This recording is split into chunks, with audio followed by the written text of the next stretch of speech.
ادھورے سے ہیں میں بہت عزت اور مقام پایا ہے۔ 2016 میں بہترین اداکارہ کے نام پر ہم چینل سے ایوارڈ جیتا۔ یمنا زیدی نے 2017 میں یہ رہا دل میں بہترین پرفارمنس کے ساتھ کام کیا۔ اس ڈرامے میں یمنا نے ایک بہادر لڑکی کا کردار ادا کیا جس میں اس کی والدہ کا انتقال ہو گیا تھا۔ اس ڈرامے میں اس کے والد نے یمنا کو چھوٹی عمر میں ہی چھوڑ دیا تھا۔ وہ ایک گھر میں اکیلی رہتی تھی اور مالی مسائل کا سامنا کر رہی تھی، پھر بھی دلکش اور زندہ شخصیت کی مالک تھی۔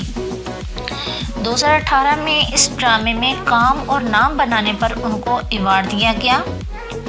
2019 میں راجے کی راجی اور شادی ناممکن میں کام کیا ہے۔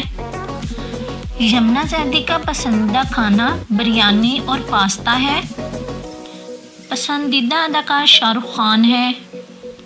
ان کی پسندیدہ ایکٹر ماہرہ خان ہے اور کلر پنک پسند ہے۔ یمنا زیدی نے اپنی اداکاری کا اظہار اس وقت کیا جب وہ 8ویں کلاس میں پڑھ رہی تھیں۔ یمنا زیدی نے کئی شو بھی کیے۔ یمنا زیدی کو بچپن سے ہی میوزک کا بہت شوق تھا۔ یمنا زیدی نان ویجیٹیرین ڈائٹ کرتی ہیں۔ ان کو مصوری اور شاعری بہت پسند ہے۔ یمنا اپنی فٹنس کا بہت خیال رکھتی ہیں۔